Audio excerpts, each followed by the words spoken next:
কোমরে ব্যথা খুব কমন একটি সমস্যার নাম। গবেষণায় দেখা গেছে প্রতি ৩ জনের মধ্যে ২ জন জীবনে কোনো না কোনো সময় কোমরে ব্যথা আক্রান্ত হয়েছেন এবং আমাদের মেডিসিনের কাছে রোগীরা যখন আসে সেকেন্ড মোস্ট কমন কমপ্লেইন থাকে ব্যাক পেইন এবং অধিকাংশ ক্ষেত্রে এই ব্যাক পেইনে দুশ্চিন্তা কোনো কারণ নেই এবং সবচেয়ে কমন যে কারণে ব্যথাটা হয়ে থাকে সেটার নাম হলো মেকানিক্যাল ব্যাক পেইন। আজকে আমি আমার ভিডিওকে ৪টি পর্বে সাজিয়েছি। প্রথমত আমি বলবো কী উপসর্গ দেখলে আপনি বুঝতে পারবেন যে আপনি মেকানিক্যাল ব্যাক পেইনে ভুগছেন। দ্বিতীয়ত আপনি কিভাবে বাসায় ৫টি স্টেপস ফলো করে এটা ট্রিটমেন্ট নিতে পারেন। তৃতীয়ত কী ৫টি স্টেপ ফলো করে আপনি এই ব্যথাটা প্রতিরোধ করতে পারেন এবং লাস্টলি কোমর ব্যথার সাথে কী উপসর্গ থাকলে আপনি ডক্টরের সাথে খুবই জলদি পরামর্শ করবেন। প্রথমে আসি মেকানিক্যাল ব্যাক পেইনের উপসর্গগুলো নিয়ে। এটি মূলত ৫টি উপসর্গ আছে। প্রথম হলো এই ব্যথাটি হঠাৎ করে শুরু হয় এবং ঝুঁকে অথবা ওজনের ভারী কিছু জিনিস উঠানোর পর থেকে ব্যথাটা হঠাৎ করে শুরু হয়। ২ ব্যথাটা থাকে কোমরের নিচের অংশে অথবা পায়ের উপরের অংশে এবং ব্যথাটা কখনোই পায়ের হাঁটুর নিচ পর্যন্ত যায় না। ৩ ব্যথাটা যখন হয় তখন দেখা যায় আপনি যখন কাজকর্ম করবেন তার সাথে সাথে ব্যথাটা বাড়ে এবং রেস্ট নিলে ব্যথাটা কমে যায়। ৪ ব্যথাটা মাঝে মাঝেই হয়, আমরা এটাকে বলি রিকারেন্ট পেইন এবং গবেষণায় দেখা গেছে আপনার একটা পেইন এপিসোড হওয়ার পরে ৪০% পসিবিলিটি আছে ৬ মাসের মধ্যে আপনার আরেকটি এপিসোড হওয়ার। ৫ প্রগনোসিস, এই ব্যথার প্রগনোসিস খুবই ভালো। দেখা যায় ৩০ ভাগ মানুষ ২ দিনের মধ্যে সম্পূর্ণ সুস্থ হয়ে যান এবং ৯০ ভাগ মানুষের সাধারণত ৬ সপ্তাহের মধ্যে সম্পূর্ণ রিকভারি লাভ করে এবং 10% মানুষ বা ১০ ভাগ মানুষ যারা বাদ থাকেন তাদের দেখা যায় ব্যথাটা অনেক দিন পর্যন্ত থাকতে পারে এবং তাদের কোনো একটা সাইকোলজিক্যাল কনফ্লিক্ট থাকতে পারে, যেমন কাজের সমস্যা অথবা পারিবারিক সমস্যা, স্ট্রেস, অ্যাংজাইটি, এগুলো খুব ইম্পর্টেন্ট রিস্ক ফ্যাক্টরস এই ব্যথাটা অনেক দিন থাকার পেছনে। এবার আসি ট্রিটমেন্টের ব্যাপারে। ট্রিটমেন্টের আগে একটু বলতে চাই যে এই মেকানিক্যাল লো ব্যাক পেইনে আমাদের আসলে কোনো ইনভেস্টিগেশন যেমন এমআরআই, এক্স-রে বা সিটি স্ক্যানের কোনো প্রয়োজন নেই। এবার আমি ট্রিটমেন্ট সম্পর্কে বলবো। ৫টি ট্রিটমেন্ট যেটা আপনি বাসায় বসে নিয়মিত নিয়ে আপনার এই ব্যথাটা আপনি সারিয়ে ফেলতে পারেন। ফার্স্ট হলো রেস্ট। একসময় দেখা গেছে যে বেড রেস্টই ছিল এই মেকানিক্যাল ব্যাক পেইনের সবচেয়ে বড় চিকিৎসা, কিন্তু আলটিমেটলি গবেষণায় দেখা গেছে যে যদি আপনি বেশি রেস্ট নেন তখন উপকারের থেকে অপকার হওয়ার সম্ভাবনা বেশি। এজন্য আমরা পেশেন্টদের বলি ব্যথাটা কিছুটা কন্ট্রোলে আসলে যত তাড়াতাড়ি সম্ভব আপনি আপনার রেগুলার কার্যক্রমে ফেরত যাবেন। ২ মাসাজ অথবা হিট অর কোল্ড কম্প্রেশন।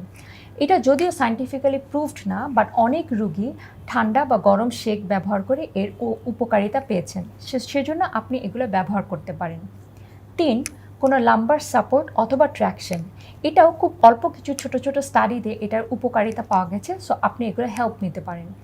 ৪ ওষুধ। আমরা সাধারণত ২ ধরনের ওষুধ দিয়ে থাকি। এক হলো ব্যথানাশক ওষুধ, আপনি প্যারাসিটামল খাবেন।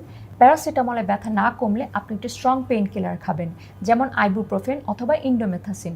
তবে এখানে বলে রাখা প্রয়োজন, আপনি যদি ডায়াবেটিস, কিডনি সমস্যা, হাঁপানির রোগ অথবা অন্য কোনো অসুখ থেকে থাকে তাহলে ডাক্তারের সাথে কথা বলেই এই স্ট্রং পেইন কিলারগুলো খাবেন। এই ব্যথানাশক ওষুধ ছাড়া আমরা আরেকটা ওষুধ দিই, সেটা হলো মাসল রিল্যাক্সেন্ট। কারণ এই ব্যাক পেইন যখন হয় তখন দেখা যায় আমাদের কোমরের মাংসগুলো শক্ত হয়ে থাকে, সো মাসল রিল্যাক্সেন্ট দিলে ব্যথাটা কিছুটা কমে যায়। ৫ হলো ফিজিক্যাল থেরাপি। আপনার ব্যথাটা যদি ৬ সপ্তাহের বেশি হয় তখন আমরা কিছু রশ্মি অথবা স্পেশাল কিছু ট্রিটমেন্টের মাধ্যমে এটা চিকিৎসা দিয়ে থাকি। তখন আমরা কোনো ফিজিওথেরাপিস্ট বা ফিজিক্যাল মেডিসিন স্পেশালিস্টের হেল্প নিয়ে থাকি। এটা ধরেন আপনার যখন ব্যথা হলো তখন আপনি এই জিনিসগুলো করলেন। এরপর আমি ৫টি স্টেপসের কথা বলবো যেগুলো আপনি নিয়মিত প্র্যাকটিস করলে আপনি ব্যথাটা প্রতিরোধ করতে পারেন। এই রিলেটেড আসলে আমি আরও বলতে চাই যে আপনার কী কারণে এই ব্যথাগুলো হয়ে থাকে, এ সম্পর্কে জানলে এই ব্যথাটা প্রতিরোধ করা খুব সহজ হবে। ফার্স্ট হলো ব্যাড পশ্চার।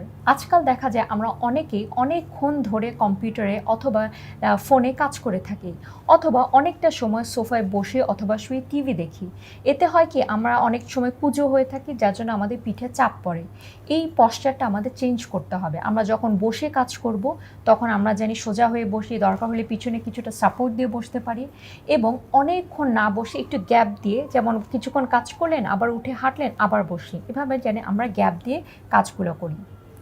২ সামনে বা পিছনে অতিরিক্ত ঝুঁকে কোনো কাজ করবেন না, কারণ এক্ষেত্রে আমাদের পিঠের মাংসের উপর চাপ প্রয়োগ হয়।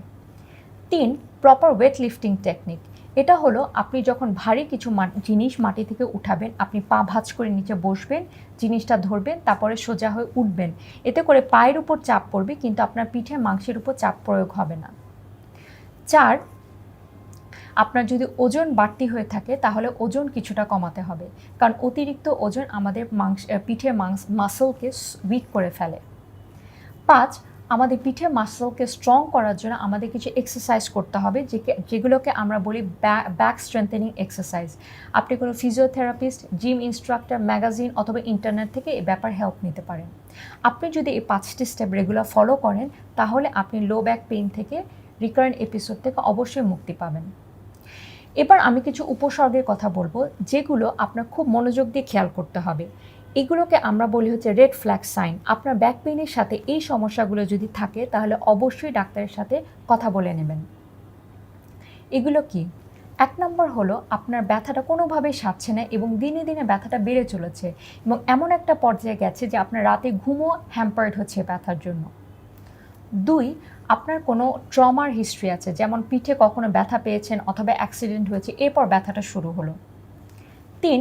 আপনার বয়স যদি 20 বছরের নিচে অথবা 55 বছর বয়সে উপরে হয় যখন এই ব্যথাটা শুরু হলো। 4. ব্যথার সাথে সাথে আপনার এক পা অথবা 2 পা দিন দিন অবশ হয়ে যাচ্ছে অথবা মাংস শুকিয়ে যাচ্ছে, এগুলো একটা ওয়ার্নিং সাইন। 5. আপনার যে গোপনাঙ্গ আছে সেখানে আপনি অবশ অনুভূতি ফিল করছেন অথবা আপনার পেশাব আটকিয়ে গেল অথবা মলদ্বারে কন্ট্রোল হারিয়ে ফেলেন, এগুলো আমাদের একটা ওয়ার্নিং সাইন। 6. আপনি যদি ক্যান্সারের রোগী অথবা অনেক দিন ধরে স্টেরয়েড খাচ্ছেন অথবা হাড় ক্ষয়জনিত সমস্যায় ভুগছেন তাহলে অবশ্যই ডাক্তারের সাথে কথা বলে নেবেন। এছাড়াও আরও কিছু সিমটমস আমাদের খুব খেয়াল করতে হবে। যদি আপনার ব্যাক পেইনের সাথে জ্বর অথবা ওজন কমে যাওয়া অথবা অতিরিক্ত ঘাম হচ্ছে, এই ধরনের সমস্যা থেকে থাকে। আমরা ব্যাক পেইন সম্পর্কে মোটামুটি একটা আইডিয়া পেলাম যে সবচেয়ে কমন ব্যাক পেইন কী কারণে হয়ে থাকে এবং কিভাবে এর পরিত্রাণ পাওয়া যায়। এই ভিডিওটার উদ্দেশ্য হলো আপনি যাতে এই ব্যাপারে সচেতন হতে পারেন, আপনি এই ব্যথাটাকে প্রতিরোধ করতে পারেন এবং কখন ডাক্তারের সাথে সাহায্য নেবে সেই ব্যাপারে আপনার সম্পূর্ণ আইডিয়া থাকে। আজ এ পর্যন্তই, ধন্যবাদ।